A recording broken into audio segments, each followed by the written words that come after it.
Okay then, I'm ready to start. We have got a couple of members that we're expecting. They're both coming from a similar area, so I don't know if there's a problem with the traffic, but as it's 10 a.m. on this morning, on Wednesday, the 16th of November, 2022, I welcome you all. Good morning. And I see there's a few familiar faces. I've not been here all night and I have come back and got changed, as has Gloria.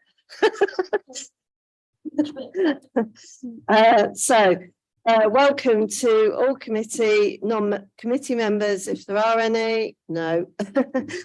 I am Councillor Sarah Trotter, Chairman of the committee. To my right is Vice Chairman, Councillor Anna Kelly. I welcome Anna, and also our Democratic Officer for today, Sarah Downs. I've not been made aware of any fire alarm sounding, but should they do so, please leave by the nearest exit and make your way to the green opposite at the front on St. Peter's Hill. Can councillors and officers please ensure your mobile phones are switched off or onto silent? Councillor Kelly and I will be monitoring the chamber for questions. Please indicate by raising your hand. I ask for your patience today and we will endeavour to keep to a running order. When it is time for you to speak, please ensure your microphone is switched on. This meeting is being live streamed. Welcome, Judy. I welcome Judy Stevens. This meeting is being live streamed and the recordings are retained in accordance with the Council's document retention. Yeah. Welcome, Councillor Baxter. Don't worry, we appreciate the traffic might have been so good. So, actually, let's start in a positive fashion. Thank you. Let's smile. A good day, a new day. Right. If I could ask for apologies for absence, please, Sarah. Thank you, Madam Chairman. Apologies have been received from Councillors Callum Cook and Adam Stokes. Councillors Judy Stevens and Gloria Johnson will be substituting. Councillor Ashley Baxter will be representing Alliance SK on the committee today. Thank you. Thank you, Sarah. We move to item 2, declarations of interest. Are there any members who have an interest to declare before we work our way through the agenda? Should any matters arise during the meeting, please declare your interest. Now we move to item 3, minutes of the meeting held on the 21st of September.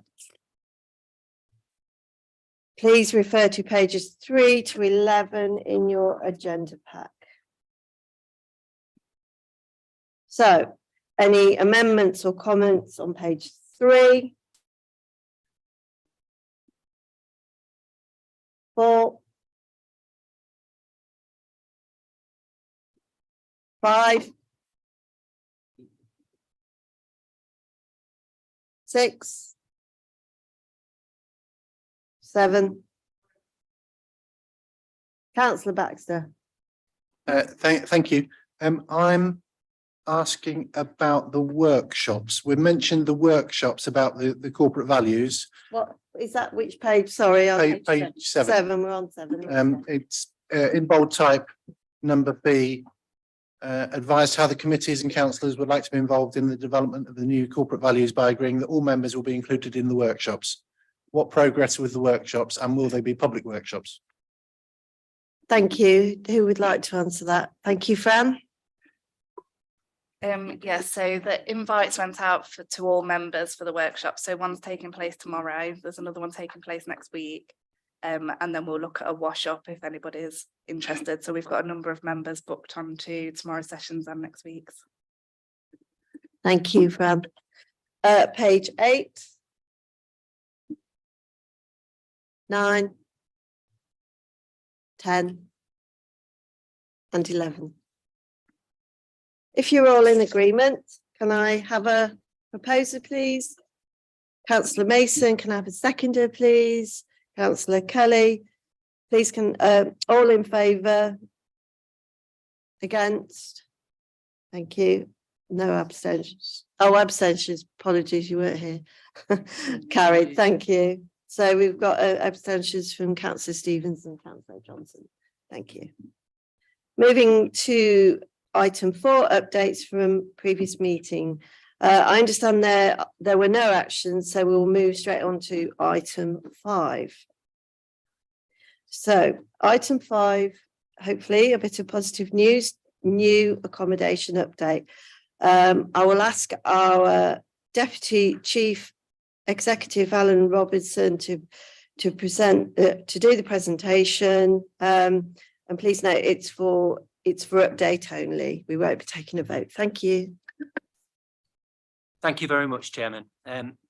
So I'm sure all of you have had the opportunity to read through the report, but it's always good to bring a report to say that progress is on course. As you know, it was agreed at Cabinet to carry out some works to enable us to move from the old accommodation at St Peter's Hill over to the new offices at St Catherine's Road. All the budgets and such like have already been approved. I know from the previous Cabinet decision, all the reasons around why it's the right thing for the council to do, and therefore, you know, those are all detailed in this and background papers. But we can confirm that Lindham Construction is making progress in line with the council's expectations. We do expect that the work will be complete by Christmas, enabling us to do the kind of the office furniture moves very quickly, with an opportunity to move into the new building very early in the new year, so in January. The progress that Lindham have made will enable the office to be a specialist office for the kind of work that we want to do. It will enable us to do the hot desking. It will enable us to work in the same space more often, which we hope will help to build even further the culture of Team SK. I haven't got anything else to add, Chairman, but I'm happy to answer any questions. Thank you, Alan. Does any members have any questions for Alan? Yeah, Councillor Kelly. Thank you. Could I just ask, are the units on St Catherine's, are they where you're going to do public facing things? Is that going to be customer service down there? And that's fully DDA, what have you? Through you, Chairman. So yeah, so that's the plan, is eventually to move the customer service along with some public sector partners, which I'd rather not discuss who they are today, but we're in negotiation with public sector partners to move into that as well. That's on a different timeline, so that won't be from January. That's likely to be in the summer months. As a result of that, we recognise that we do still need to provide that face-to-face service. So there is a office accommodation that was vacated by the Citizens' Advice last year in the Guildhall, the next door. So works are currently underway to get that set up, and we hope that will be set up the end of this month. Yeah, so hopefully from next week, that's where people will be able to access our services face to face as a temporary measure until there are some works that need to be done to make the customer serve area fit for purpose, because it's not built for that initially. But we will be working on that over the next 6 months or so. Thank you, Alan. Just a question for myself. Will we get the opportunity as members, and going forward, if anyone else wants to, we saw it moved into an empty, will we be able to, when it's everything settled, have a tour? That would be much appreciated. I'm sure you will. Sam has become an estate agent over the last few months. He spends all his time taking people round. At the moment, it's obviously not safe because it's a building site at the moment. But as soon as we get control of it, we can discuss how we can make that happen. I'm sure everyone will be really interested to see it, both members and officers who haven't had the opportunity yet, because they've seen it previously, but now it's been made to our specification. So yeah, you'd be very welcome. Yeah, thank you very much. I understand, Councillor Kelly. Hi, just one question, please. I've forgotten. Please, can you remind me, when it's at full capacity, at the top of the cinema building. What is the capacity for people to be able to work there? So I'm gonna say what I think it is, but Sam will tell me if I'm wrong. So Okay, it's just under 90, I think, is the number of desk spaces that we're going to put up there, which is actually more than we tend to get coming in, as people are coming in 2 days a week at the moment. That's probably, there's good capacity there. So that's probably about right, I would say. Obviously, that's why it's been that's why there's that many desks going. It's planned based on all the kind of data and things that we've got over the last few months about the number of people who do work in the office on any particular day. So that should meet our peak demand. Councillor Wood, and then I'll take councillor. Yeah, it's not a question, Madam Chairman. It's really to just say, I noticed the recommendation says that the employment committee notes the progress. I mean, I'm actually pleased with the progress. I would like to sort of suggest that we actually say we are pleased with the progress. I think it's going well, and from what Alan Robinson says, we should be pleased that it's going well and should be ready on time. Yeah, and what a good time of year, hopefully, to be settled into our new offices going forward into 2023. So thank you. Councillor Baxter. Thank you. I have 3 questions. The first one is relatively recently, the last 3 or 4 years, we spent £1 million developing the public realm, which included the area around the cinema, around these offices, and around the old offices. The old offices, what's happening to them? I understand we're looking for a buyer. Is there any progress on that front?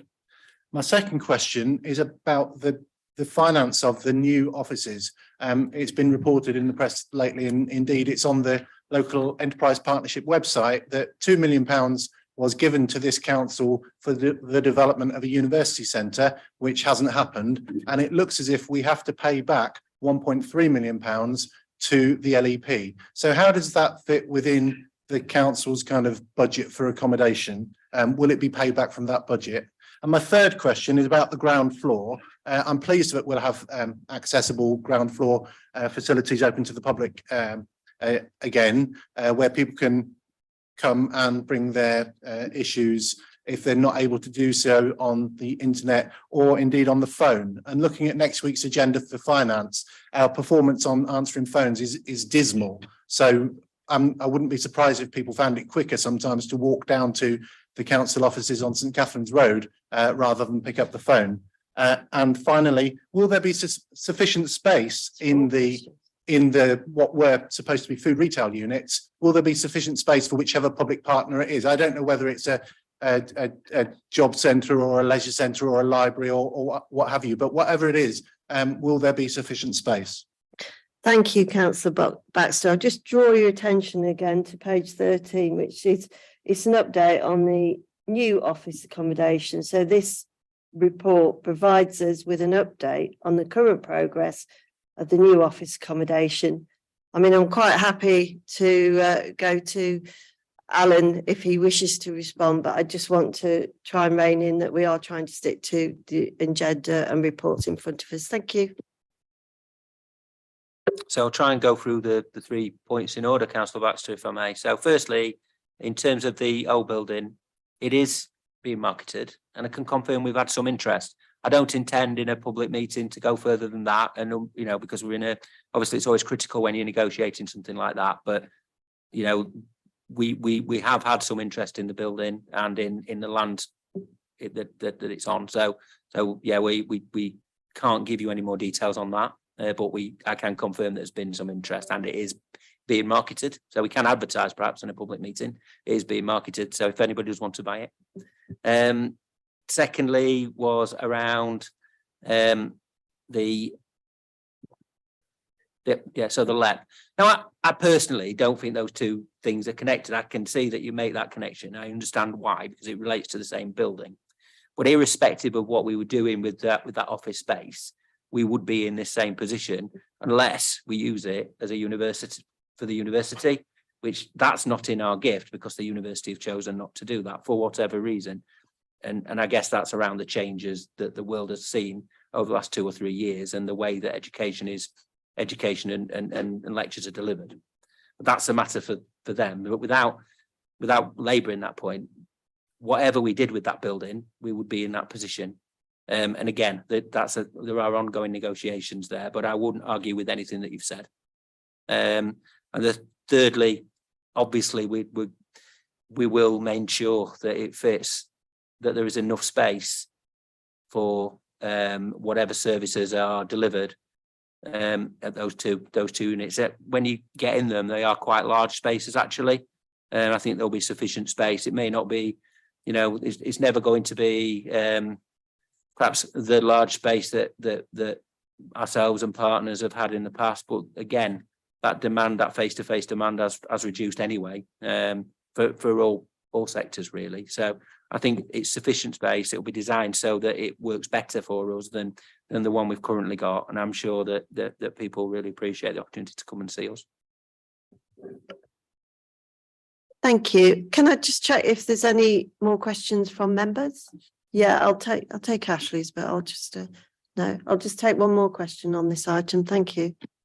Thank you. I just wanted to come back and say thank you to Mr. Robinson for answering the questions, but also to say with questions like the question about the LEP and the £1.3 million that this council now seems to owe, because of the way that scrutiny doesn't work in this council, it's quite difficult to find a place to ask that question. If I knew the right place to take it, I would take it to that place. But at the moment, scrutiny is by stealth, and so I have to ask the questions whenever I get the opportunity.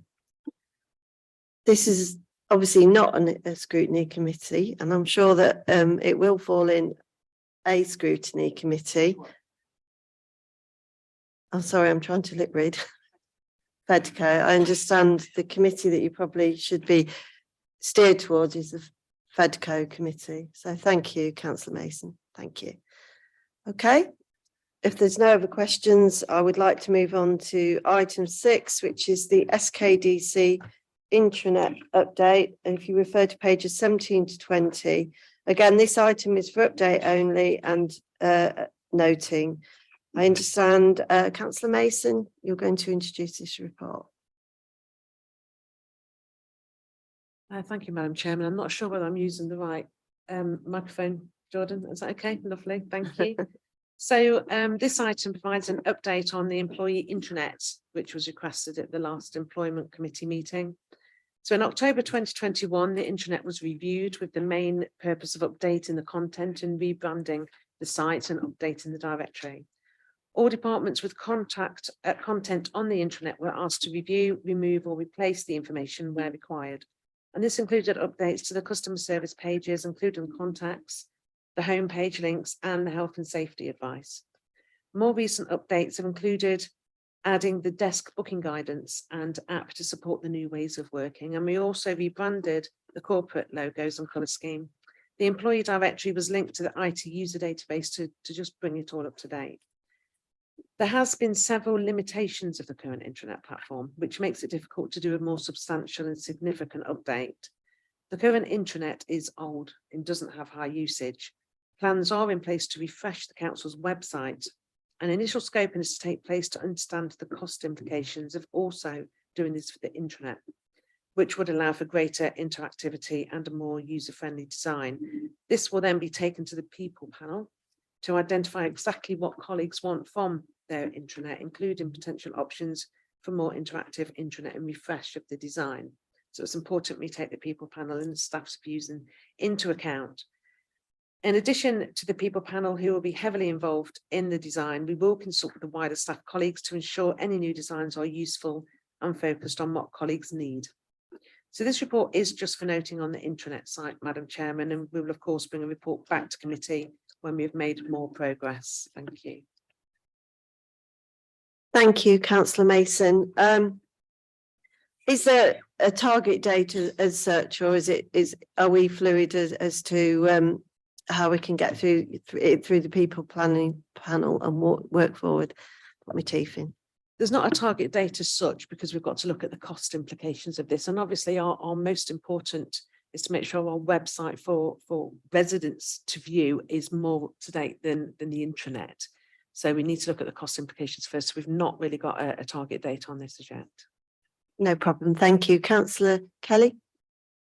Could I just make the comment, please, that with people working remotely, I think an intranet for people to bring things together is going to be really important in the future. So we don't need to underestimate what we should expect this to do for the people who work for us by the time it's finished. Yeah, I absolutely agree, which is why we've got the content as up to date as possible and got the desk booking system all within the intranet, so it's easy for staff to book a desk and use the app, etc. But no, I totally agree, which is why we've spent a lot of time bringing it up to date.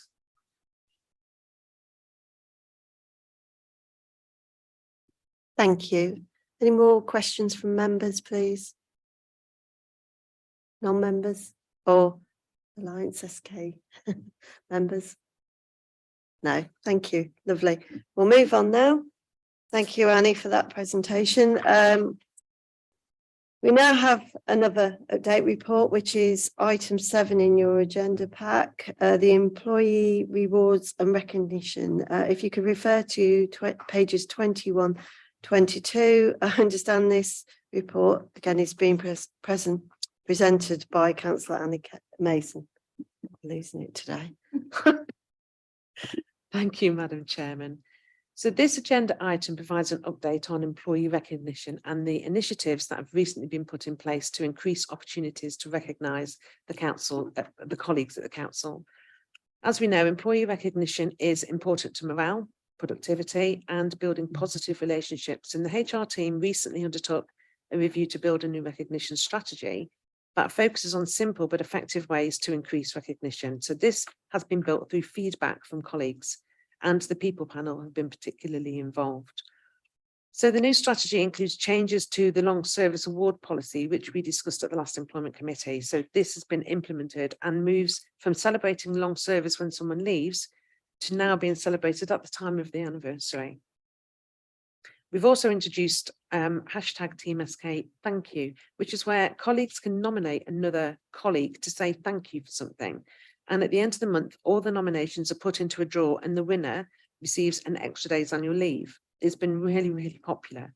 Members are also welcome to submit a hashtag Team Thank You to any SK colleague via a nomination to the HR team. And I think it's really, really important that members as well as staff use this facility to just say thank you. The third strand of the new recognition is the SKDC thank you cards. This is what I prepared earlier. It's got nothing to do with me, by the way, but we've got the thank you cards here that we bought for you to have a look at. The senior leadership team uses these to thank individuals with a personal note. And again, members are also welcome to use them. So you can take a few if you wish. We have a supply here today, and if you need any more, just contact the HR department. But it's so important that we recognise staff and just simply say thank you, because it just means such a lot. And I'm really pleased that this has been extended to members as well. So we can nominate for the monthly draw, and we can also send a thank you card. And finally, an employee award ceremony is being planned for the 1st of December, and that's to recognise lots of great achievements and outstanding contributions throughout the year at SKDC. So these initiatives have received really positive feedback so far and really good engagement. They've significantly increased the amount of recognition that the employees at SKDC receive. This concludes the update recognition. Thank you, Madam Chair. Thank you, Annie. I'm sure you'll all join me. You know, we switch on the radio, we switch on the telly. There's so much doom and gloom and negativity, and particularly yesterday's news. I think if there's any way that we can just give someone a pat on the back and say, well done, because our heads do drop a bit sometimes when we're feeling down, and no one should be made to feel that, life isn't quite going as well as it should be. So I do really think I love thank you cards, and I go away a bit from emails, and I always send Christmas cards very often. And I think this is the vein, especially to our officers and staff. I think it's challenging for everyone, but particularly it has been for the staff. And I want it recorded that we are extremely grateful for all the hard work and that's that. Yeah, resilience, as my vice chairman says. And thank you. I got one question, and it's probably quite straightforward. You vote, there's a vote once a month, and it's drawn out of a hat. I presume when someone wins that vote, they're not allowed to be in the hat again, or else I could see these top members of staff will never be here. Yes, that's exactly right. So it's within a year you could win once. You can still get thanked more than that, and we do share all the thank yous so that everyone can see who's been nominated, but they would only win it once. Thank you, Fran. Do I have any questions for members? Gloria, as Councillor Johnson. It's not a question, it's just an observation. I always think that if somebody is thanked, they feel so much better, and it makes them work harder, and it wants them to achieve more. So this to me is absolutely the way to go. And as you say, I think there's been a lot recently of, well, I'll call it discontentment, because people don't feel valued. And I, for one, value all the support and all the help that I get from the staff, from the councillors and everybody. And as I say, a thank you goes a long, long way. Thank you, Councillor Johnson. Councillor Stevens. Yeah. Yes, I was just wondering how that was going to be communicated to all of the councillors, that they can, their thank you cards available, and also we used to have I think it was it monthly, that magazine that used to come out online. What was it called? It was a monthly. It was a what was it called? You must remember. You might not remember it then. It perhaps wasn't in the life of this council, this particular administration. But there used to be, Paul, there was a magazine that came out online, and it was Evolve, and it was all about everyone. And so you knew how everyone was doing, and you knew, I mean, I could be nominating people, that were easily nominated before, and neglecting others that might not, because I haven't got any insight into what's going on. So I accept that there are, monetary problems and constraints, but it would be nice, I think, to involve everyone in that process. And as somebody who's not normally on this committee, and I've got no idea how this would work, or how I could do it, or how, even if I wanted to send a card to somebody, how I would get it to them. I don't know how I'd do that, really. Okay, so thank you. Thank you, Councillor Stevens. Yeah, the magazine was called Evolve, and I at first I was thinking that I have no idea what you're talking about, but yeah, I do remember it now. I do, yeah, and I don't know why that stopped. And we've been having discussions with the HR team about the best way of communicating this to everybody, because there's so many communications that are sent out, things do get missed. Normally, if I've got an update to give to all councillors, I'll give that to Kellum to have him to include it in his all-member briefing.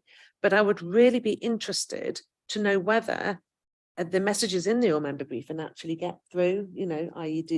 do we all read the all-member briefing, or whether a different form of communicating with the councillors. I would be really, really interested in that. So we're going to take that forward, definitely, and maybe get a survey for the councillors to complete, to tell us what they need for us to communicate properly. I think people are interested in people. And so I think, that you need to sort of we need to be able to communicate that, for example, last week we had a design study tour of South Coast Stephen with Richard. I forget his surname now. Richard. We got wet through. We did, but it was really good. It was all that. Yeah. It was. What was his surname? See what I mean? And I don't know his surname, but I do know. But he was brilliant, and he took us all around. We had a lovely time, And I've thanked him and others thanked him, and and I'm sure he hopefully is thanked. But but you don't know that because you weren't on the tour. But you might be quite interested to know that. And it is actually quite an interesting thing, even if you're not on planning. So it's that kind of information that is we're losing that linked up sort of community feeling because we haven't got a platform in which to create it. Thank you. Can I just say we're definitely going to take those comments on board. I think they're really, really valid. So we'll take those on board and see what we can come up with. Thank you, Annie, and I concur with Councillor Stevens. It was a really good, worthwhile, practical, boots on the ground. See it for yourself and see.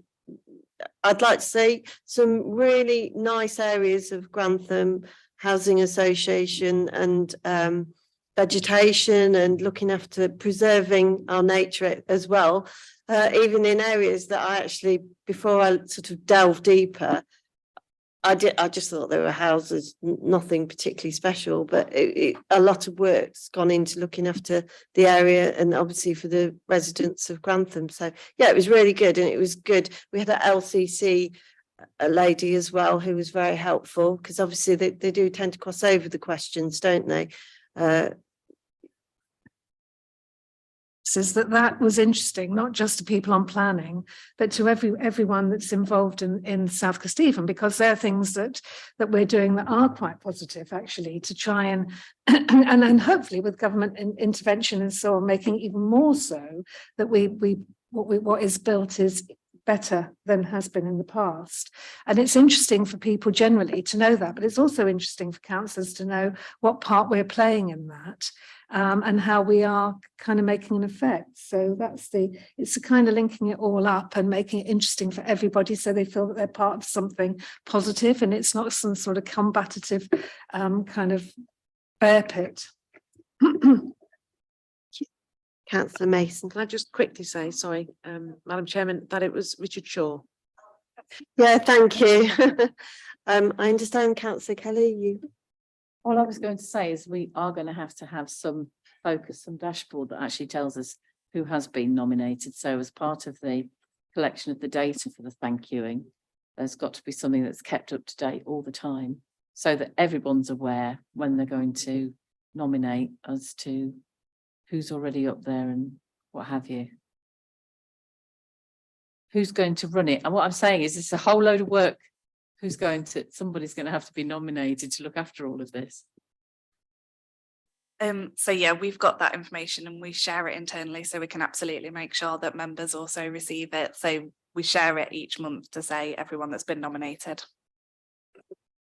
Thank you. Have I got any more questions, Councillor Baxter? Thank you. I remember Evolve. It used to get on my nerves.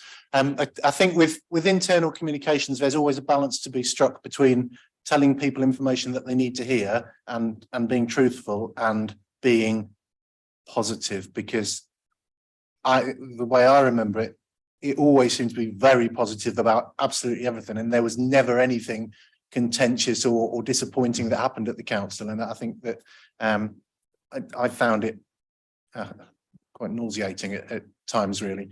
But it's ironic, isn't it, that a magazine, a newsletter called Evolve became extinct. The thank you cards, I think, are a good idea. But yeah, because as you've said, thank yous do mean a lot. And if you get a thank you as a councillor, as I once did, no,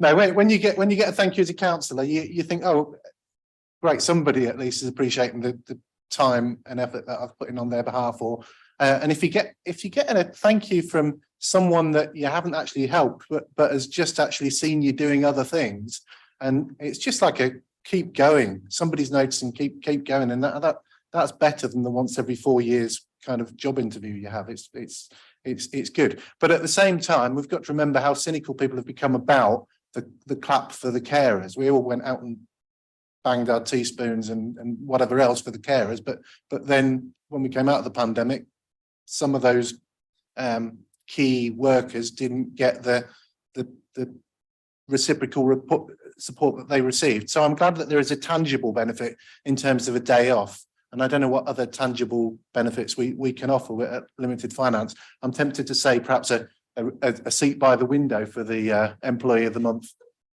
when we're in the new offices. And finally, you're right, Chair, to talk about the balancing act between the high profile people. If it was down to members, then there's a fair chance that people like Jordan and Sarah would attract more votes, not only because they're brilliant officers, but also because they are more front facing and member facing. Whereas whoever it is that cleans the toilets is only going to get noticed if the toilets are not clean. So for staff and members, and I don't know if this extends to the general public in terms of nominating staff for recognition, we need to be mindful that some people have a higher profile than others. Thank you, Ashley. Some good valid points there. Alan, you want to respond? Just quickly on the last point about the public involvement. Obviously, we have the feedback. People can give us feedback, and do you know what? Like you say, occasionally we get some positive feedback to say well done. Some that isn't a complaint. It's it's actually positive, and often the manager at that point will turn that into a thank you for the person who's done it, and that's the way that works. So rather than kind of trying to sell a thank you scheme for, because everyone would just nominate their family, wouldn't they? I joke, of course, but yeah, so we do what we do try to do is if we get some positive feedback into the scheme, we'll turn that into a thank you card for the member of staff who was involved in it. And I think as members, when we get a thank you for a job being done, ultimately it's probably because one of the officers has done a good job, or the manager, or etc. So that needs remembering.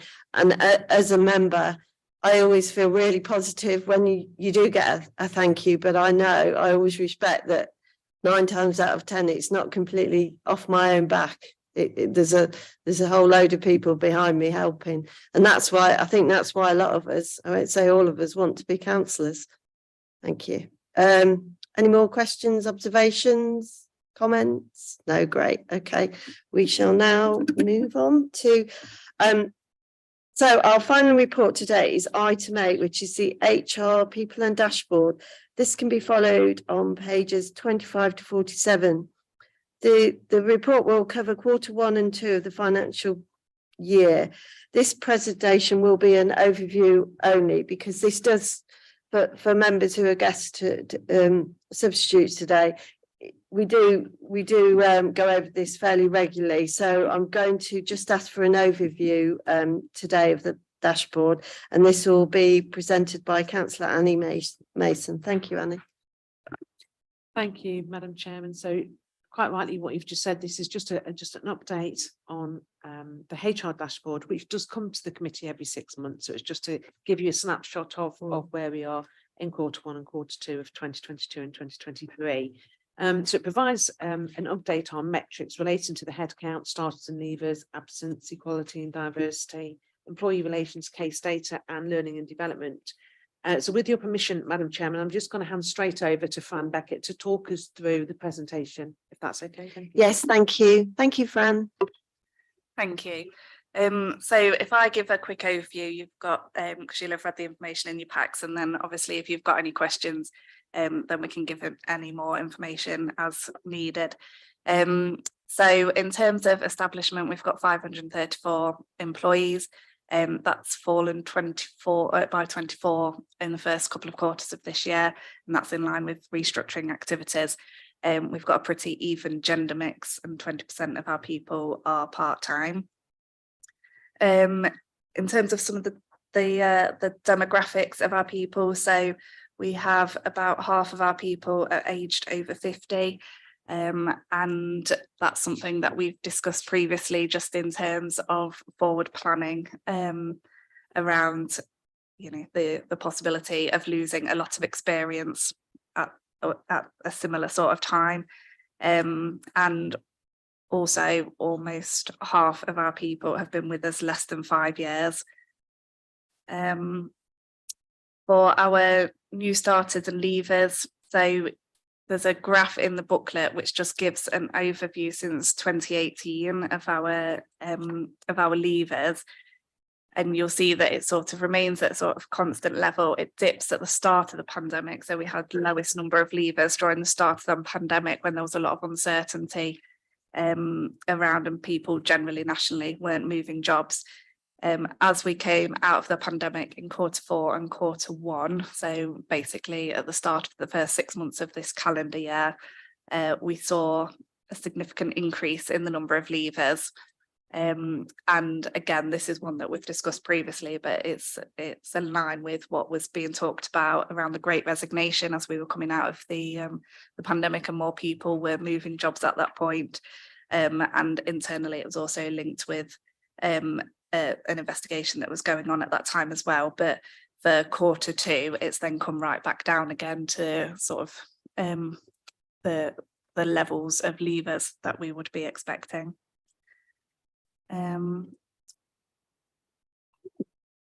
We have been doing, for all of our leavers, we introduced exit interviews with HR, so that we could really delve into people's feedback as they were leaving. And slide 8 of the presentation just gives a bit of that sort of feedback. So in terms of the leavers that we've got, 82% were saying that they would work for SKDC again in future, and 82% were saying that they would recommend working here. So considering these are people that are leaving the organisation, actually the feedback that we were getting from individuals has been relatively positive. So if I just give an overview of absence levels, so our average number of days lost per FTE for Q1 and Q2 was 6.65 days. And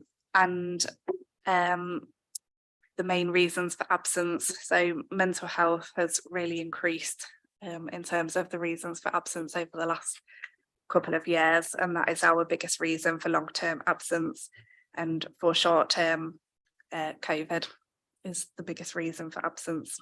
So we're doing a lot on the wellbeing side of things around mental health and supporting our employees with mental health, and also some really focused support for people who are off sick with related to mental health. So we have things like counselling schemes that we've accessed, and regular contact with people to support them through their absences. We do return to work when people come back after sick leave, and they are in the high 90%, so 98% for Q2, 97% for Q1. And that's the number of return to works that we've done. We do have a focus on making sure that the line managers, as somebody is coming back, they have a bit of a sort of structured conversation to make sure that we're checking in with that individual and that they're feeling supported. It's particularly important if anybody's been off on long-term sick. And then finally, on the absence section, we track the number of calls that are made to our employee assistant programme. And that was 42 calls for the first half of the year. And then we've got a number of mental health first aiders that people can call, and they had 60 different contacts during the first 6 months of the year, which shows the importance of having those people there, because that's 60 conversations that obviously may not have happened if we didn't have that dedicated mental health first aider support. So we also look at our equality, diversity and inclusion data, but we've discussed previously that we do still have a large number of where we just don't have records for people. So it's recorded on our iTrent system, but where people haven't told us whether, their ethnicity, etc., then they are shown in the graphs as has yet to answer, and we are going to have a focus on making sure that we have a more reliable picture of our data, because that will then sort of steer actions moving forward. But there is a group being set up to particularly focus on equality, diversity and inclusion.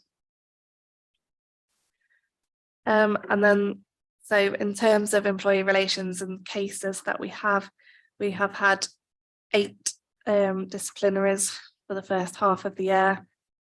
2 of them resulted in people leaving whilst the disciplinaries were ongoing. and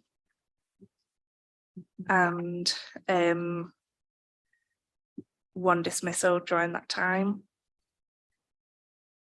And then finally from a learning and development perspective, so we have had 305 training places for employees during the first 6 months of the year.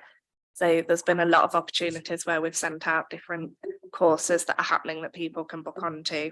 And we're also increasing the amount of apprenticeships that are happening. So there was 3 additional ones in the first half of the year. We're also just going out to advert now for an additional 3 apprentices where they're going to have a rotation through the business. So they'll have 8 months in one department and then they'll switch over. So there'll be a bit of a cohort of apprentices joining us just after Christmas to start that programme, and obviously they get the qualifications alongside that.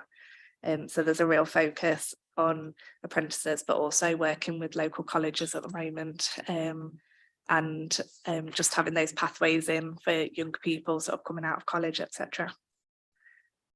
So I think that is the update on the HR dashboard. So I'm happy to take any questions. Thank you, Fran. Yep, Councillor Wood. I noticed one of the major causes of long-term sickness are depression and mental health. And I know Councillor Mason done quite a lot of work on that, but it's obviously an important issue.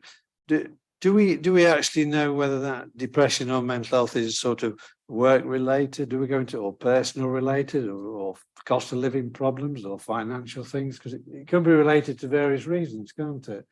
I don't know whether you can throw any light on that, whether Frank can or. Yeah, so we know just from the conversations with people. So as soon as somebody goes off sick and it's mental health related, then HR get involved in having conversations with people, because you're right, how we support them is very different depending on what it is.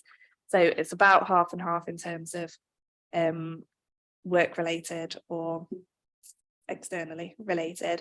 We haven't had anybody say that it's financially related. We are doing quite a bit around internally around cost of living, and obviously nationally we're told that that will be affecting people's mental health. We haven't had anyone yet come forward and say that, but yeah, it does depend. The support that we give does depend on what type it is. It's obviously an important issue that we need to look at. I know you have done, and quite well do what we can, really, haven't we? But yeah, thank you. Thank you, Councillor Wood. Councillor Kelly. I'm not professing any medical knowledge on this, but I am aware for a fact that when people are suffering from depression and anxiety, they cannot always isolate the reason that they have it. They really just don't know when they're feeling like that. And so it's very intrusive of us and very difficult for us to know exactly what's causing it. And I did just want to say 2 other things. That was the fact that on the charts that give information about disability, sexual orientation, ethnicity and religion, I think it's really healthy that we have a great big column that says yet to answer, because it means that we don't bludgeon out people to death if they don't give us the answers we want.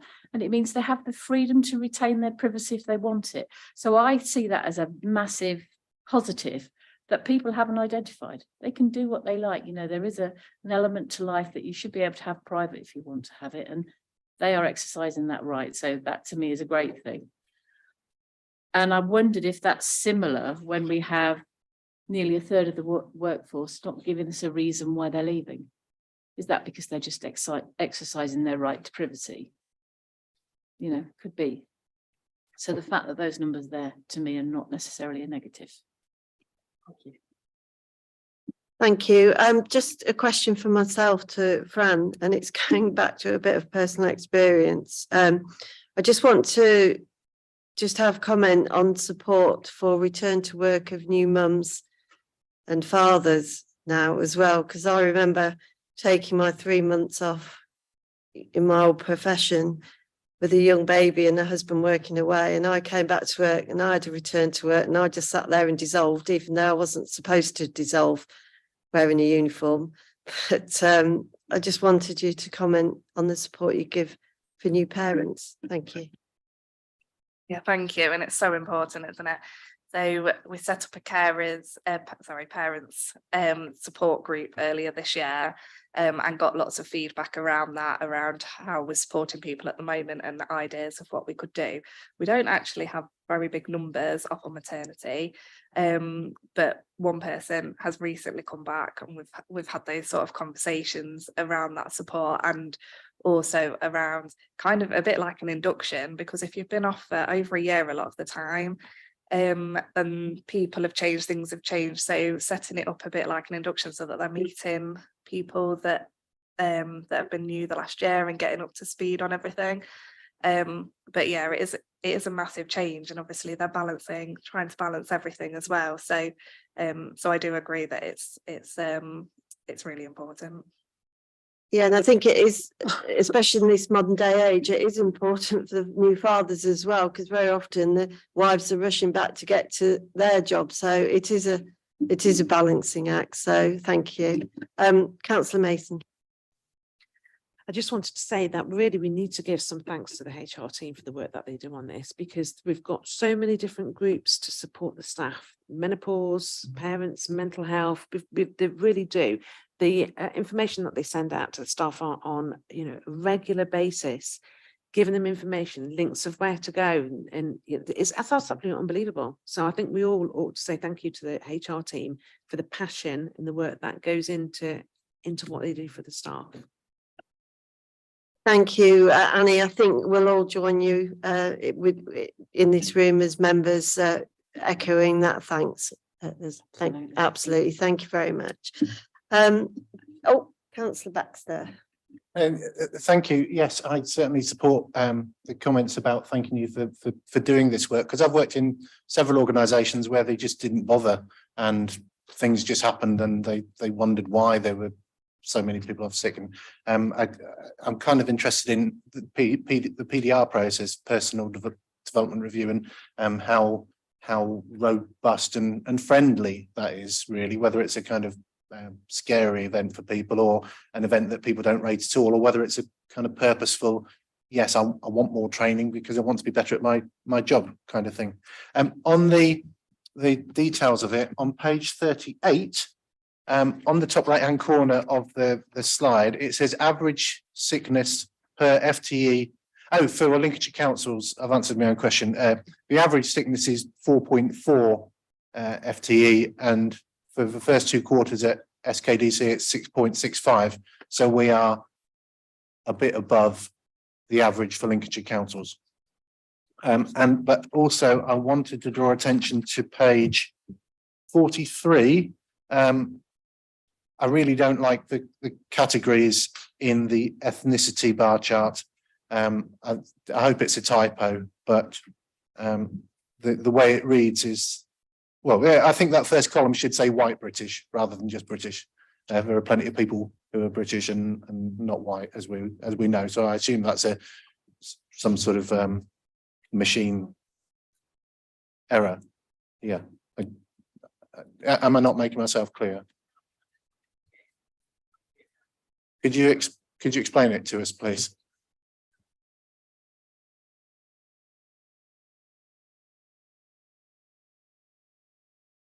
Sorry, Councillor, it's not that I didn't understand. I just lost the thread at the.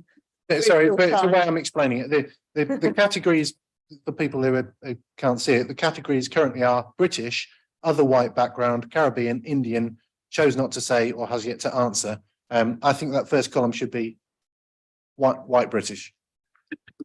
Councillor Mason. Councillor Baxter, thank you. You've got a really good point. We'll look into that and get that changed. Yeah, we're getting some good discussion, I think, as we go on. Thank you. Councillor Johnson, you've just got, no. Okay, no problem. Thank you. Have I got any more questions for Fran? No, I just want to thank Fran. You know, it was an overview, but it was a really good, deep overview, and a lot of positivity. Really is some good work and good discussion, and let's hope it it carries on. But thanks to all your work, we've got it. Good, positive, hopefully looking after our staff, aren't we? in answer to you, have you got any more questions? I prefer not to say.